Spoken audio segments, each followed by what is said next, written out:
एक बार की बात है, चंदनपुर गांव में एक गरीब ब्राह्मण बूढ़ी रहती थी। उसके 4 पुत्र थे, केशव, चंदन, गौतम और आनंद। एक दिन बूढ़ी माँ अपने 4 पुत्रों को अपने पास बुलाती है। मेरे 4 पुत्रों, अब मैं बहुत बूढ़ी हो गई हूँ। तुम 4 बड़े हो गए हो। मेरे पास तुम्हें देने के लिए कुछ भी नहीं है। तुम तो जानते ही हो, बहुत कम आयु में तुम्हारे पिताजी तुम्हें छोड़कर चले गए थे। मैंने बहुत मेहनत करके तुम 4 को बड़ा किया है। अब जब तुम खुद अपना अच्छा बुरा सोचने के योग्य हो गए हो, तो मरने से पहले तुम्हारे पिताजी ने तुम्हारे लिए जो आदेश मुझे दिया था, उसे आज मैं तुम्हें बताना चाहती हूँ मेरे पुत्रों। 4 भाई ये सुनकर खुश हो जाते हैं। ये आप क्या बोल रही हो माँ? आखिर कैसा आदेश दिया था पिताजी ने तुम्हें? बताओ हमें। हाँ माँ, बताओ, तुम किस आदेश की बात कर रही हो? ऐसा कौन सा आदेश है जिसे पिताजी हमें देकर गए माँ? बेटा, तुम्हारे पिताजी ने तुम 4 को यह आदेश दिया था कि जब तुम 4 बड़े हो जाओ तो यहाँ से कोसों दूर एक जंगल है जिसमें योगी भैरव नंदा रहा करते हैं। जब तुम 4 बड़े हो जाओ तो तुम्हारी जो भी इच्छा होगी वो तुम उनसे मांग लेना। भैरव नंदा बहुत बड़े ज्ञानी महात्मा हैं। वो तुम्हें तुम्हारी इच्छा पूर्ति का मार्ग अवश्य बताएंगे। क्या सच में माँ? अगर ऐसा है तो हम अवश्य ही योगी भैरव नंदा के पास जाएंगे और जो भी मार्ग वो हमें हमारी इच्छा पूर्ति के लिए बताएंगे, उसे हम 4 भाई अवश्य अपनाएंगे माँ। हाँ माँ, हम अवश्य ही भैरव नंदा योगी के आश्रम जाएंगे।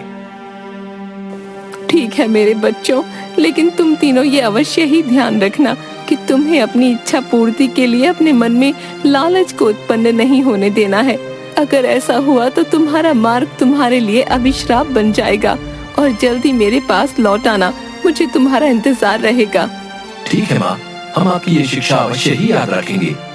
हम अपने मन में लालच को उत्पन्न नहीं होने देंगे।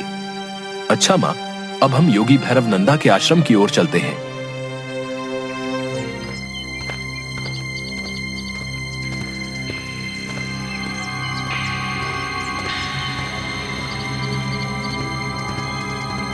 भाइयों, क्या सच में गुरुजी के पास दिव्य शक्तियां हैं या बस सब बातें हवा में ही हैं?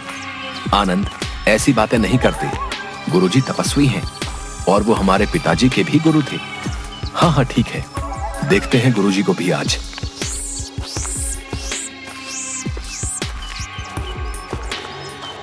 थोड़ी दूर चलने पर उन्हें भैरव नंदा का आश्रम दिखाई पड़ा।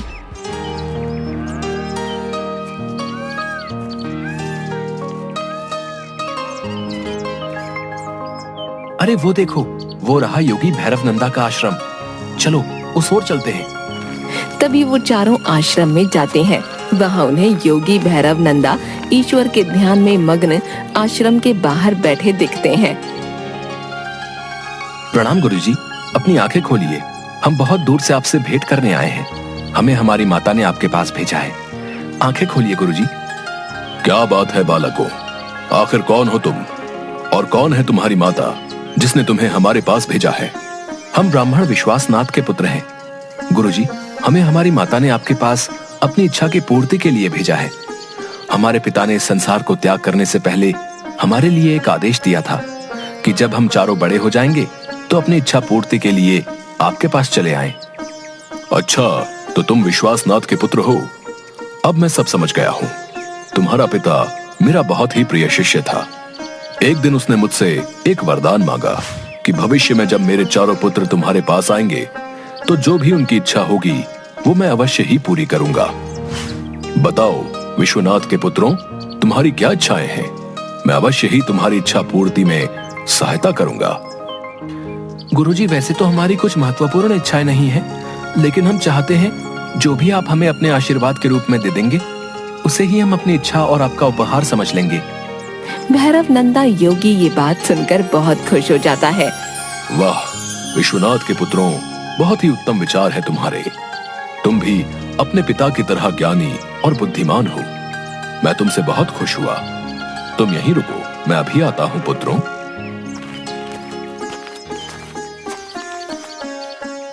अरे अरे, ये क्या बोल दिया भैया ने? ये योगी भैरव नंदा योगी तो हमें बहुत कुछ दे सकता है, लेकिन लगता है भैया की बुद्धि पर तो पत्थर ही पड़ गए हैं। अब ना जाने ये योगी हमें क्या ही उपहार में देगा, और जो देगा वो हमारे काम का होगा भी या नहीं, भगवान जाने। मुझे मौका मिलता तो मैं इतना धन दौलत मांगता कि 7 पुश्तें आराम से खाती। हाँ। जिसके बाद भैरव नंदा अपने आश्रम की कुटिया में जाता है और 4 जमीन खोदने वाली कुदाल लेकर आता है और चारों को एक एक कुदाल दे देता है। ये देखकर चारों बहुत हैरान हो जाते हैं। गुरुजी, इस कुदाल का भला हम क्या करेंगे? क्या ये हमारे किसी कार्य में उपयोग में लाई जा सकती है गुरुजी? हाँ गुरुजी, भला ये कुदाल हमारे किस काम की? इस कुदाल का भला हम क्या करेंगे? ये कुदाल ही मेरा तुम्हारे लिए उपहार है पुत्रों। इसके द्वारा ही तुम्हें मेरे द्वारा दिए गए उपहार प्राप्त होंगे। तुम आगे जंगल में जाकर जिस भी स्थान में इस कुदाल को जिस भी जमीन पर चलाओगे वहीं तुम्हें तुम्हारा उपहार मिल जाएगा। लेकिन पुत्रों, ये ध्यान रखना, ज्यादा अधिक उपहार की अपेक्षा मत करना, वरना तुम्हारा सर्वनाश हो जाएगा। ठीक है गुरुजी, हम आपकी ये बात अवश्य ही ध्यान में रखेंगे। हम किसी भी लालचवश अधिक उपहार की अपेक्षा नहीं करेंगे। जिसके बाद वो चारों अपनी अपनी कुदाल लेकर जंगल की ओर निकल पड़ते हैं।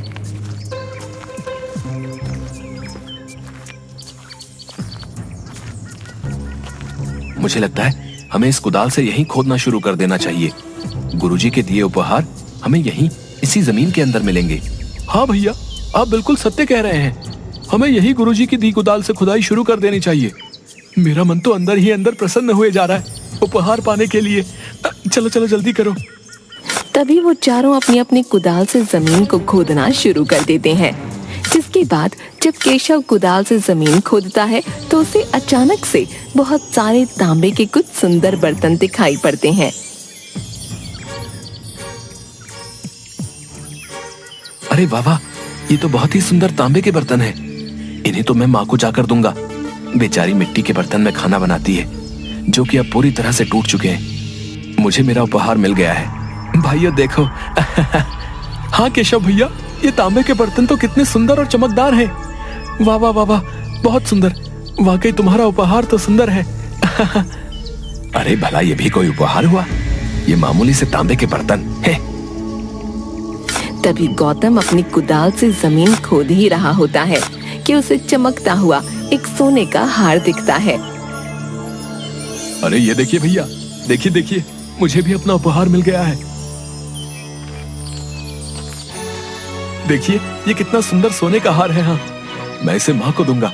माँ कितनी खुश हो जाएगी ना इस सुंदर हार को देखकर। अरे हाँ, ये तो सच में बहुत सुंदर हार है। हाँ, सच में माँ इसे देखकर बहुत खुश होगी। और चंदन अपनी कुदाल से जमीन खोदने लगता है कि तभी उसे एक पोटली दिखती है। अरे ये कैसी पोटली है? अरे भाइयों देखो देखो, मुझे अपना उपहार मिल गया है। ये देखिए, इस पोटली में कितने सारे सोने चांदी के सिक्के हैं। वाह वाह वाह वाह, इन सिक्कों की मदद से मैं माँ के लिए एक सुंदर सी पक्की ईंट वाली झोपड़ी बनाऊंगा। हाँ, जिसमें बरसात में पानी भी नहीं टपकेगा। हाँ, मुझे मेरा उपहार मिल गया। भगवान तेरा शुक्र है। अरे वाह चंदन, सच में ये तो बहुत सारे सोने चांदी के सिक्के हैं। इसमें जो तुम चाहते हो वो अवश्य ही हो जाएगा। हाँ, अरे इन तीनों को तो इतना कुछ मिल गया। न जाने उस योगी भैरव नंदा ने उपहार में मेरे लिए क्या सोचा होगा। काफी देर से कुदाल से ये जमीन खोद रहा हूँ, अभी तक तो कुछ भी हाथ नहीं लगा है। तभी कुदाल चलाते हुए जमीन के अंदर से बहुत तेज रोशनी आती दिखती है और वो देखता है कि बहुत सारे हीरे चमक रहे हैं। ये देखकर वो हैरान रह जाता है। अरे भाइयों, ये देखो, मुझे भी मेरा उपहार मिल गया है। हाँ हाँ, देखो देखो, ये हीरे कितने चमकदार हैं। अरे वाह आनंद, सच में तुम्हारा उपहार तो हम तीनों में से सबसे उत्तम है और अनमोल है। माँ ये सब उपहार देखकर बहुत खुश हो जाएगी। हाँ, अच्छा चलो, अब हमें घर चलना चाहिए। अरे नहीं नहीं भैया, मुझे अपनी इस कुदाल से जमीन खोदनी चाहिए। क्या पता इन हीरो से भी अधिक अनमोल वस्तु मुझे मिल जाए। नहीं नहीं, इन हीरो से मेरा क्या होगा, ये तो बहुत ही कम है।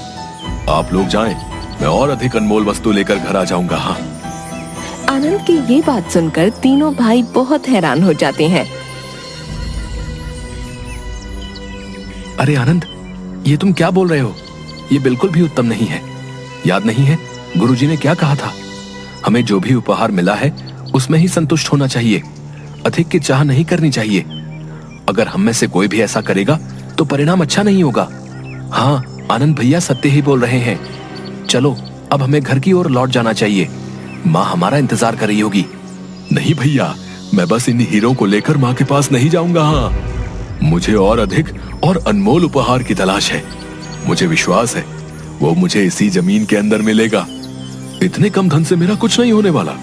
मुझे तो बहुत सारा धन चाहिए जो कि यहाँ जमीन के अंदर जरूर दफन है। तुम लोग जाओ माँ के पास, मैं अपना कीमती और बहुमूल्य उपहार लेकर रहूंगा। हाँ। और वो जमीन खोदने लगता है। काफी देर तक जमीन खोदने के बाद उसे जमीन में एक बहुत बड़ी सुरंग दिखाई देती है और अचानक से आनंद के हाथों से कुदाल छूटकर उस सुरंग में गिर जाती है, जिसकी वजह से आनंद का पैर फिसल जाता है और आनंद चिल्लाता हुआ उस सुरंग के अंदर गिर जाता है। अरे बचाओ मुझे, ये क्या हो गया?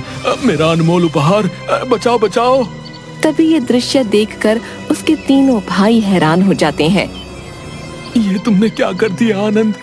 अपने लालच के कारणवश तुम अपनी ही बनाई सुरंग में गिर गए। इसीलिए ही भैरव नंदा गुरुजी ने ये कहा था कि तुम्हारा लालच ही तुम्हारे सर्वनाश की ओर ले जाएगा। ये तुमने क्या कर दिया आनंद? अरे मेरे भाई, तुम्हें तुम्हारा लालच ले डूबा। अब हम क्या करेंगे? वापस आ जाओ भाई, भाई बाहर आ जाओ भाई, मेरा प्यारा भाई। और तीनों भाई फूट फूट कर रोने लगते हैं। किसी ने सच ही कहा है कि हमें धैर्य और सब्र से काम लेना चाहिए। लालच विनाश का कारण है। यहाँ अगर आनंद कम धन में संतुष्टि कर लेता तो उसे मौत के मुंह में जाना नहीं पड़ता।